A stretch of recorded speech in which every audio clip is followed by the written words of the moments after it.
some of the tactics people can do if they're able to get some of this PR that you're talking about? How can they kind of utilize it in their best interest? Let's start with the website. I mean, the website, you've got a couple of just, in my opinion, no-brainers.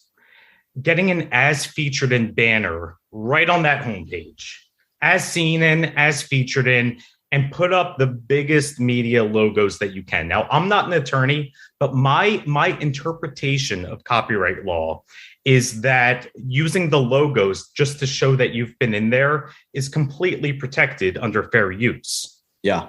And I've never seen that successfully challenged. So that's just a no-brainer. Consult with your attorneys, of course. But I mean, that is in my opinion, just a no-brainer to get those up there. Now, beyond that, you want a press page that you update regularly each time you're in a new media outlet where people can go and see your latest media activity and your most recent press releases. The biggest misconception I see with small business owners, they think what they're doing is not newsworthy. And I'm like, you have no idea, like what kind of little, small, stupid things are newsworthy. But credibility marketing played such a big role in my success, like I said earlier, right? And that's why I love what you do. And it can really catapult a brand, a company, a person, whatever the case may be, whatever you're trying to build. Tell us a little bit about this idea of credibility marketing. What does it really mean? Yeah, so we're a public relations agency. So our bread and butter is getting our clients good press and consistent press, not just a one-time shot, but building regular media coverage into their way of going about things. You know, you wake up in the morning, you brush your teeth, you talk to the Wall Street Journal, and then you go service some clients. I mean, that typical Monday. We make that part of just the routine and how they operate. Getting great press, getting quoted in the Wall Street Journal is amazing. But what are you doing with it? So when I bring on new clients, I have that conversation with them right out of the gates. Okay, we're going to move forward with this strategy, but what are you going to do to translate this into real growth? And some of them don't know. And you know, I'll have these conversations with new clients. You know, some of them I'll say, okay, you know, we're going to get it done on the PR side. Here's what you need to do on the marketing side. You need to get these up on your website. You need to get them out on social media, integrate them into your email marketing. And some of them, their jaws drop and they're like, wow, I never thought of it that way.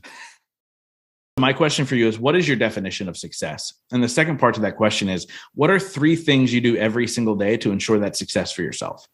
Yeah. So my definition has certainly evolved. I started my business 8 years ago, which blows my mind.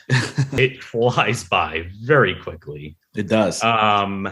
You know, in the beginning, I was very focused on individual success. And the first time I really felt successful was when I saw myself being more proud of my employees' accomplishments than my own personal accomplishments. That really touched me. And I was like, wow, I think I've done something good. That's awesome. And what are 3 things you do every single day to ensure that success for yourself going forward as you grow and your company grows and your client base grows? Yeah. 8 hours of sleep, take your vitamins. No, I think a big part of it is empathy. And that's something that's missing in the workplace right now. Employers having empathy for their clients, their employees reciprocating that empathy back to their employers and to the clients. It's a big deal. And it's something that's very missing right now. And that's a conversation that needs to be had more and more in more and more workplaces. In your life, what has been your biggest moment of growth? Biggest moment of growth. It was when I jumped off the cliff and started my business. And I call it jumping off a cliff because you make that decision and you're either flying or dropping at that point. No, it's true. It's true. And sometimes you think you're going to drop and then all of a sudden you start flying. So it's all part of the game.